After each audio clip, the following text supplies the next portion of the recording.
Well, let's talk to Professor Helen Yaffe, an Economic History Fellow at the London School of Economics, and Dr. Vladimir Smith-Mesa, Curator of the British-Cuban Heritage Trust. Morning to you both. Vladimir, I think one of the key issues with this from our perspective is that we know, as individuals, so little about Cuba because it's been annexed off for such a long time.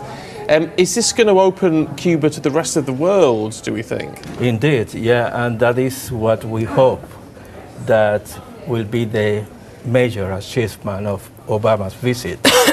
So it is more than hope than everything else, because we didn't have this opportunity before to dialogue with the US government, and Obama is opening that door for not only for the Cuban government, but also for the Cuban people. So, and that is important. Professor Yaffe, this is a piece of history in the making, so long since an American president has visited Cuba, but it's not all rosy in the garden. No, I mean, first of all, this is an incredibly positive step, and not a lot of people expected it to happen.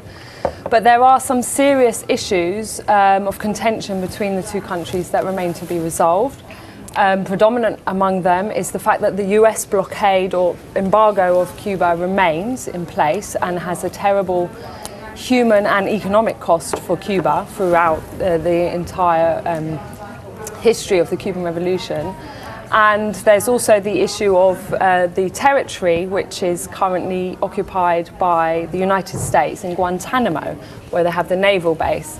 There's also an issue about the funding by the United States every year, which is approved in Congress, of programs of subversion or programs that are aimed, they're called democracy programs, but essentially they're aimed to encourage regime change. And those will be the big thorny issues, the issues which will be a sticking point. But as we can see, Obama made an announcement a couple of days ago, and gradually he's chipping away at some of the restrictions of trade between Cuba and the United States, but also between Cuba and the rest of the world, because of course the blockade penalises any other country or individual who trades with Cuba. I wonder what difference this will make to the people of Cuba, Vladimir. I mean, obviously there are very real concerns about human rights there, but we also know that it is in effect, partly because of this blockade, a very poor country. Or the people themselves are living a very sort of poor lifestyle in many respects.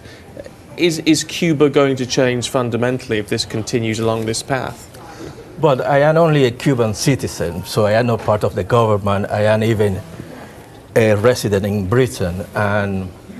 But what I hope could happen is that within Cuba, between Cubans, we can have the opportunity to talk about our differences.